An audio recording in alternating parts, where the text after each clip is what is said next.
बोलिए भारत माता की। अरे जिनको आवाज जहां तक उनको पहुंचानी है वहां तक तो आवाज पहुंचनी चाहिए कि नहीं पहुंचनी चाहिए। इसलिए दोनों हाथों की मुट्ठी बांधिए, दोनों हाथों की मुट्ठी बांधिए, दोनों हाथ ऊपर करिए। अरे पंजा मत दिखाइए, इसने तो देश को गंजा किया है। इसलिए हनुमान जी की मुष्ट का और बोलिए जोर से भारत माता की, भारत माता की, भारत माता की। जोड़ वाले हनुमान जी महाराज की, धौलागढ़ मैया की, लालदास जी महाराज की, भर्तरी जी महाराज की, गिरिराज जी महाराज की।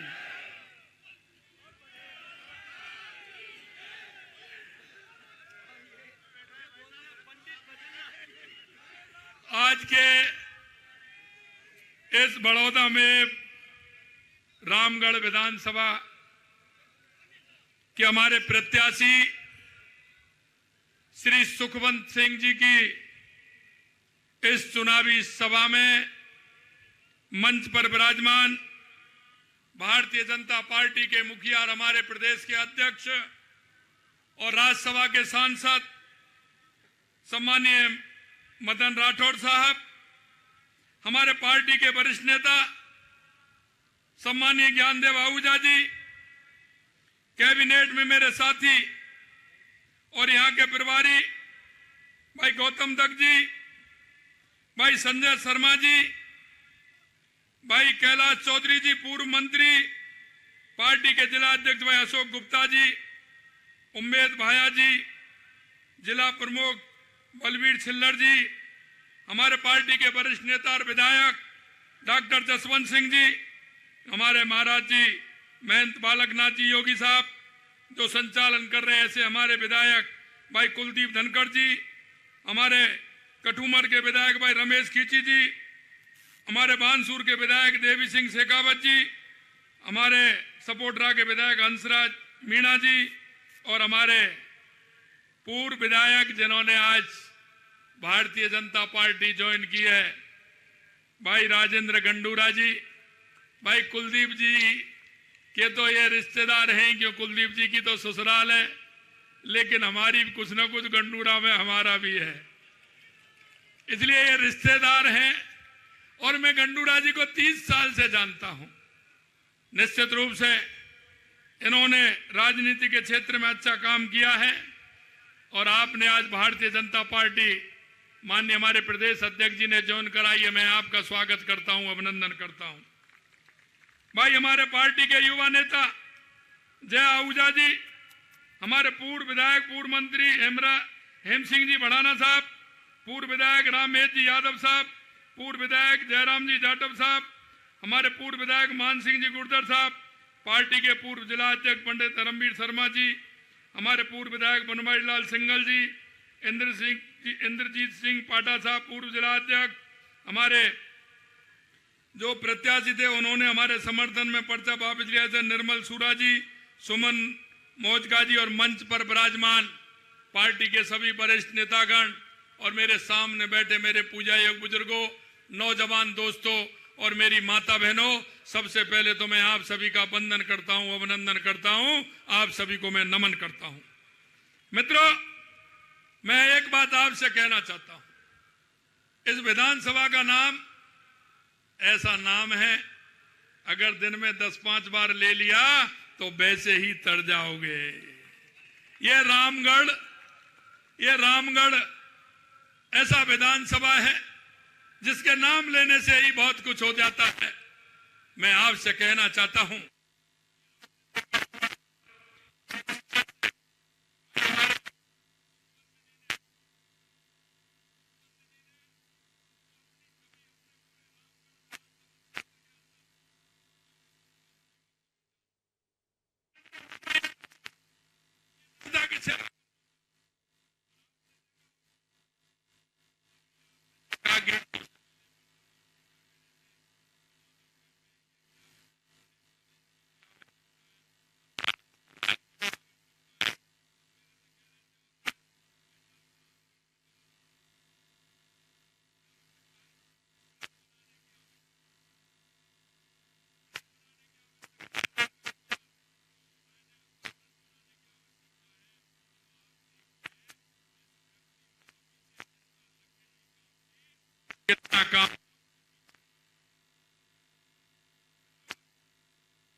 सबसे इस क्षेत्र का नाम जितना पवित्र है उतनी पवित्र यहाँ की धरती है। मैं आप सभी को नमन करता हूं भाई बहनों, और मैं आप सभी को इस रामगढ़ की धरती से एक बार मेरे साथ बोलेंगे जय जय श्री राम, जय जय।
संजय जी भी बड़े चिंतित थे। संजय जी भी आए, माननीय हमारे केंद्रीय मंत्री भूपेंद्र जी ने कहा, मैंने इनको बुलवा के पूरा दिखाया कि अलवर जिला तो पहले से ही है, क्योंकि बिना रूपा रेल के पानी आगे जाएगा भी नहीं, और रूपा रेल में जब पानी आएगा तो अलवर की धरती अपने आप सोना उगलेगी, ये भी मैं विश्वास दिलाता हूं। मैं आपको कहना चाहता हूं मेरे भाई और बहनों, आप एक एक बात देख लेना।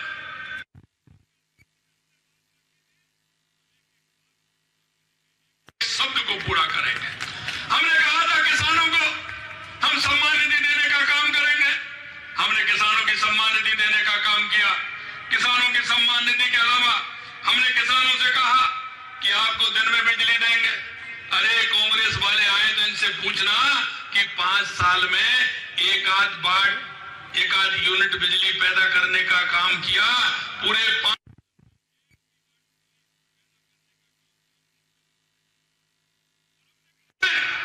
2027 तक हम बिजली के अंदर आत्मनिर्भर होंगे और किसान के लिए दिन में बिजली देने का काम करेंगे, और आज भी हम कहना चाहते हैं। इसलिए मैं मित्रों कहना चाहता हूं, जो काम करना चाहते हैं, जिनकी दृढ़ इच्छा शक्ति मजबूत होती है, वो आज जनता के बीच में जाकर के कहते हैं। मैं आपसे कहना चाहता हूं, हमने गेहूं पर एमएसपी बढ़ाने का काम किया। गेहूं पर एमएसपी के अलावा हमारे देश के यशस्वी प्रधानमंत्री नरेंद्र मोदी जी किसान सम्मान निधि 6,000 रुपए देते थे। मैं आपसे कहना चाहता हूं, हमने कहा कि हम सम्मान निधि बढ़ाएंगे।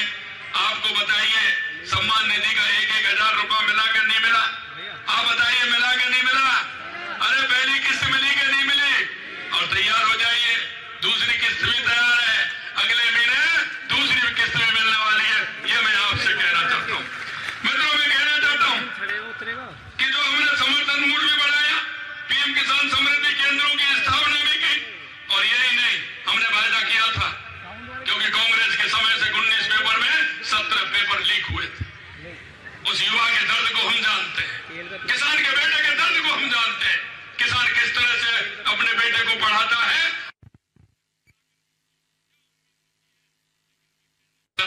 इस कांग्रेस की सरकार ने पिता पुत्र के बीच में खाई पैदा करने का काम किया। पिता ने कहा कि मैं नंबर लेकर के आऊंगा, मेरे को पढ़ाइए। पिता ने उस बेटे के हौसले पर देखते हुए उसने उसके लिए पैसा खर्च किया, कोचिंग कराया, मकान दिलाया।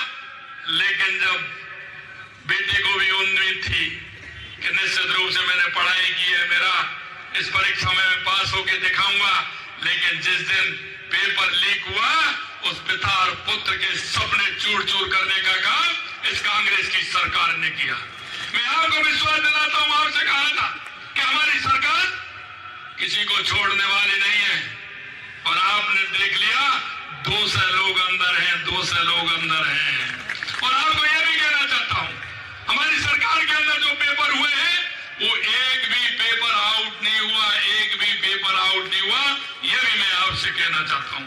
मित्रों, हमने कहा था, युवाओं को भरोसा दिलाया कि चिंता मत करिए, 1 साल में 1 लाख नौकरी देंगे, 5 साल में 4 लाख नौकरी देंगे। ये तो सरकारी नौकरी देंगे और 6 लाख प्राइवेट नौकरी देंगे। मैं आपको कहना चाहता हूं, 33,000 के नियुक्ति पत्र हमने दे दिए और अगले महीने और गिनते जाइए। कांग्रेस वालों से कहा, आप कॉपी पेन ले लीजिए, लिखते जाइए। और मैं आपको एक बात और कहना चाहता हूं, कांग्रेस वाले कहते हैं बीजेपी ने 10 महीने में 11 महीने में क्या किया। अरे भाई जी, 1 साल तो होने दीजिए, हम एक एक हिसाब देंगे, एक एक पाई पाई आने का हिसाब दे करके बताएंगे और फिर आपसे भी पूछेंगे। आप अपने 2 साल 3 साल दे लीजिए और हमारा 1 साल ले लीजिए, हमने कितना काम किया है। मैं आपसे कहना चाहता हूं, हमारी कैबिनेट ने 90,000 नियुक्तियों को लेकर के हमारी कैबिनेट ने मंजूरी दी है। मैं आपसे पूछना चाहता हूं, 60,000 जो नियुक्तियां थी वो क्या 10 महीने की थी क्या? अरे वो 10 महीने में रिक्तियां हुई थी क्या 60,000? मैं आपसे कहना चाहता हूं मेरे भाई और बहनों और किसानों, मैं एक बात कहना चाहता हूं कि ये कभी नहीं चाहते कि किसान के बेटे को रोजगार मिले, किसान के बेटे को कोई आकर के कोई नौकरी मिले। हमने 60,000 जगह निकाली है, 23,000 हमने सफाई कर्मियों की निकाली है, 7,000 जगह हमने ड्राइवरों की निकाली है। अरे भाई, ये कोई 11 महीने की थी क्या? क्यों नहीं निकाली? अगर 5 साल पहले, 6 साल पहले, 4 साल पहले अगर मेरे किसान का वो बेटा अगर नौकरी लग जाती तो तुम्हारा क्या जाता? पहले मेरे को इस बात का जवाब दीजिए कि आपका क्या चला जाता। मैं आपसे कहना चाहता हूं मेरे भाई और बहनों, जिस तरह से कल कह रहे थे, अभी तो काफी वोट भी मांग रहे हैं। मैं आपसे कहना चाहता हूं कि कांग्रेस की सोच हमेशा दलित विरोधी रही है। कांग्रेस की सोच हमेशा दलित विरोधी रही है। उन्होंने बाबा साहब अम्बेडकर को भारत रत्न से वंचित किया था कि नहीं किया था? मैं आपसे पूछना चाहता हूं। अगर वो भारत रत्न मिला तो देश के यशस्वी हमारे पूर्व प्रधानमंत्री अटल बिहारी वाजपेयी जी ने दिलाने का काम किया। उन्हें भारत रत्न दिया। यशस्वी प्रधानमंत्री नरेंद्र मोदी जी जुड़े हुए 5 पंच तीर्थों का विकास करने का काम किया तो देश के यशस्वी प्रधानमंत्री नरेंद्र मोदी जी ने किया। मैं प्रसन्न हो गया, क्यों कि मैं यूके गया था। लंदन के अंदर जब मैंने देखा बाबा साहब का वो तीर्थ स्थल, मैं इस तीर्थ स्थल पर ढोक लगाने के लिए गया था। मैंने वहां देखा, मेरा मन कितना प्रसन्न हुआ कि देश के यशस्वी प्रधानमंत्री नरेंद्र मोदी जी ने बाबा साहब जहां पढ़ते थे, जिस मकान में रहते थे, उस मकान को कितना भव्य और दिव्य बना करके उनकी स्मृति में एक पंच तीर्थ बनाने का काम देश के यशस्वी प्रधानमंत्री नरेंद्र मोदी जी ने किया है। मैं एक बात और कहना चाहता हूं, रामगढ़ और अलवर की धरती पर दलितों पर अत्याचार कौन करता आया है, ये आप सभी जानते हैं। अरे मैं कहना चाहता हूं, हमारे विरोध में थे हमारे संजय शर्मा जी और हमारे रामेश जी, इन सब ने मिलकर के हमारे इन सब लोगों ने बातें उठाई थी। अलवर की धरती पर दलितों के साथ कितना अत्याचार हुआ, ये धरती गवाह है। इस जिले में हरीश जाटव जी को पीट कर मार डाला। ये कांग्रेस के समय की बात। सरकार ने हत्या का मुकदमा दर्ज तक नहीं होने दिया। भटपुरा के योगेश जाटव को पीट कर मार दिया। खोडला करमाली के किशनलाल जाटव की हत्या को कौन भूल सकता है। शीतल में दलित महिला के साथ बलात्कार के रोंगटे खड़े कर देने वाली घटना हुई। कांग्रेस के उस राज में बलात्कारियों को कौन बचा रहा था, ये तो मेरे को बताएं। इस अलवर जिले में एक दलित युवक को दूसरे राज्य में ले जाकर मार दिया गया। उन आरोपियों को भी तब बचाने का काम किसने किया? मुझे याद है, यहाँ पास में ही सहजपुर गांव है, में समुदाय विशेष के लोगों ने उत्पात मचाकर बाबा साहब की मूर्ति तोड़ने का काम किया। तब पार्टी ने मुझे यहाँ भेजा था। हमने बाबा साहब की स्मृति स्थल में 1.5 बीघा जमीन अलॉट की और तत्कालीन सांसद पूज्य बाबा चांदनाथ जी के सांसद कोटे से 10 लाख रुपए खर्च किए गए थे। मैं उनको बताना चाहता हूं, आज वो कहना चाहते हैं, अरे जूली जी कहां थे आप जब इस तरह की घटनाएं हो रही थी? क्या आपने अलवर की तरफ ध्यान दिया? क्या दलितों की तरफ आपने ध्यान दिया? अब तो बड़ी बड़ी बातें करते हैं। अरे बड़ी बड़ी बातें करने वाले पहले कहां गए थे जब तुम्हारी सरकार इस तरह का अत्याचार कर रही थी? कांग्रेस दलितों में अत्याचार की घटनाओं में बोलना शुरू करूं तो सुबह से शाम हो जाएगी। मैं दलित भाई पर अत्याचार किस तरह की आपकी सोच थी, जो आपने काम किए। मित्रों, मैं कहना चाहता हूं, ये कांग्रेस सरकार हमेशा दलित विरोधी सरकार है। यह झूठा लूट की बात करती है, हमेशा भ्रष्टाचार की बात करती है, हमेशा तुष्टीकरण की बात करती है। मैं आपको कहना चाहता हूं किस तरह से तुष्टीकरण करते हैं। आपने देखा होगा, देश के यशस्वी प्रधानमंत्री नरेंद्र मोदी सम्मान निधि देते हैं। क्या जाति धर्म देखते हैं क्या? मैं आपसे पूछ रहा हूं, जाति धर्म देखते हैं क्या? खाद्यान्न सुरक्षा में अनाज देते हैं, क्या जाति धर्म देखते हैं क्या? लेकिन कांग्रेस के लोगों की ये जमीर में अंदर ये तुष्टीकरण की भावना 1947-50 के बाद से 1947 से आई हुई पड़ी है। इनको लगता है, मैं आपको कहना चाहता हूं, ये तुष्टीकरण अब नहीं चलेगी, नहीं चलेगी, यह मैं कहना चाहता हूं। आपने देखा होगा कि हर समय गौ तस्करी के समाचार आया करते थे। उन्होंने गौशालाओं पर बोल्डर चलवाया। वही लोग जिन्होंने रामगढ़ में शिवलिंग सहित, राजगढ़ में शिवलिंग सहित अन्य मूर्तियों को ड्रिल मशीन से लगाकर उखाड़ने का काम किया। गोविंदगढ़ की घटना कौन भूल सकता है, जिसमें निर्दोष किसान चिरंजीव लाल सैनी को समुदाय विशेष के अपराधियों ने पीट कर मार डाला। तब की कांग्रेस सरकार उन आरोपियों को बचाती रही।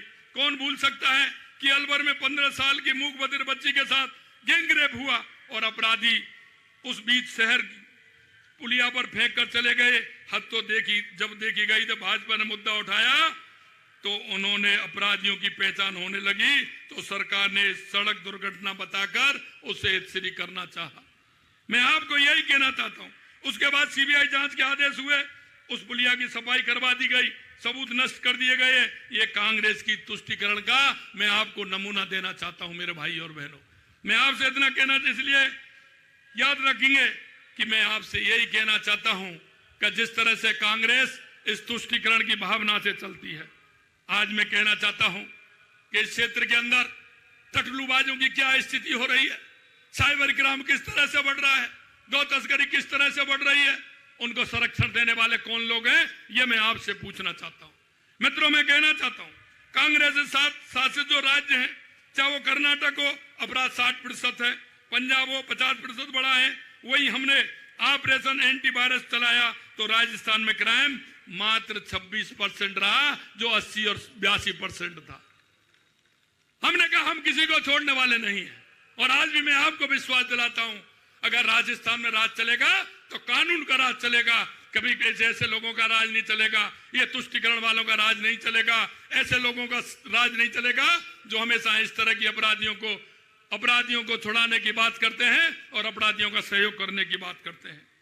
अपराधियों को आगाह करना, यह डबल इंजन की सरकार, भागकर कहां जाओगे।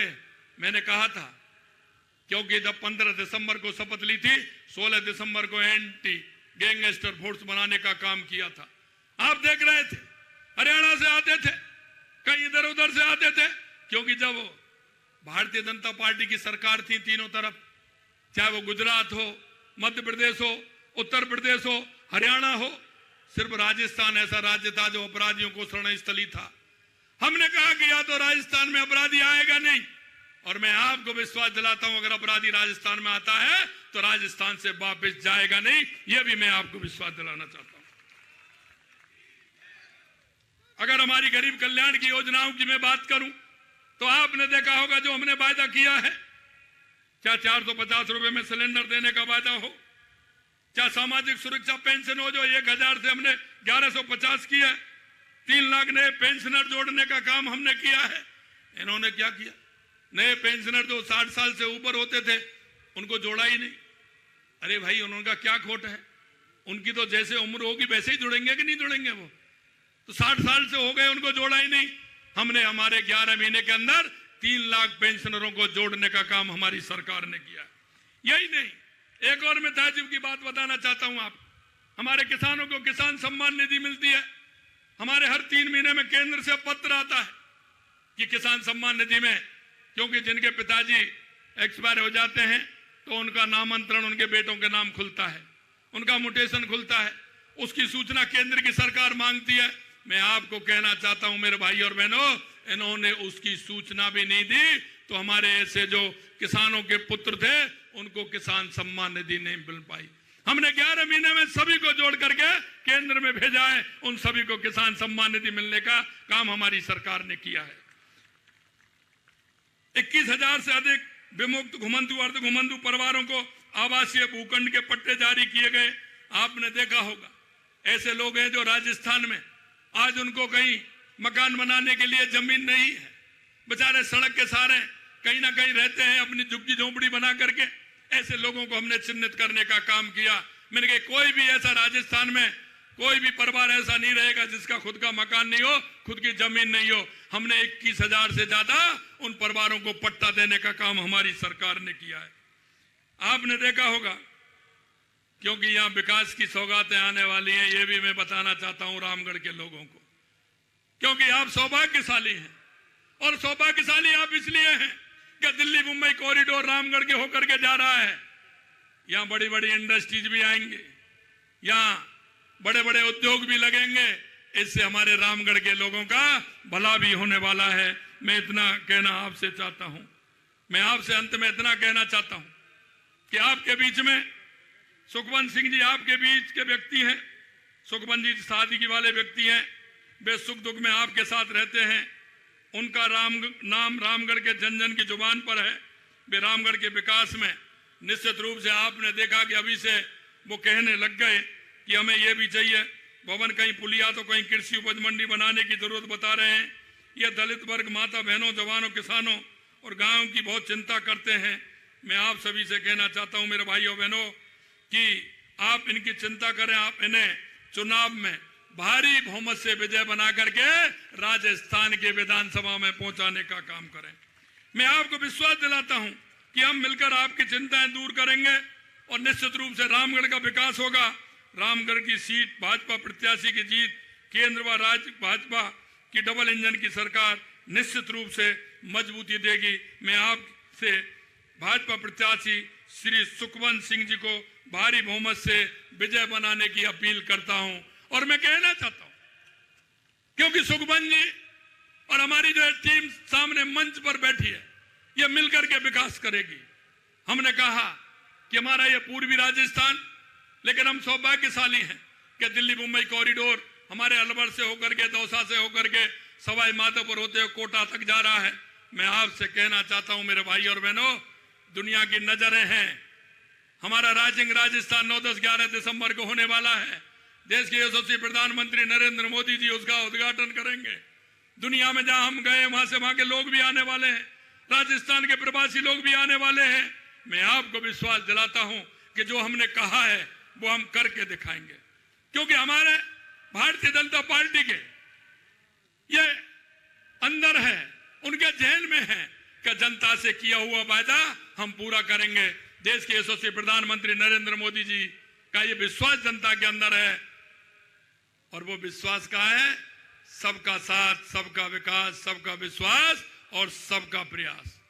और माननीय प्रधानमंत्री जो कहते हैं वो करते हैं, ये भी जनता के अंदर विश्वास है। मैं आपको विश्वास दिलाना चाहता हूं, जिस संकल्प पत्र को लेकर के हम आपके बीच में आए हैं, निश्चित रूप से उसको पूरा करेंगे।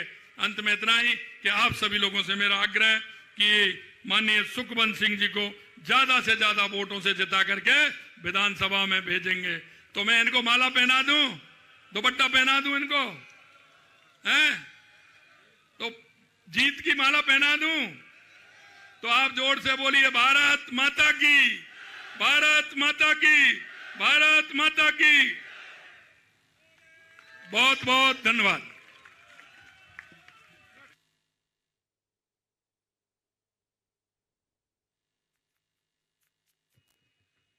आप सभी लोग पधारे। मैं भारतीय जनता पार्टी की ओर से आप सबका बहुत बहुत आभार व्यक्त करता हूं, साधुवाद देता हूं। और मैं इतना विनती करूंगा कि 2 दिन का समय है, सारे काम छोड़कर अपने अपने बूथ पर जाकर अपने मित्र को, अपने रिश्ते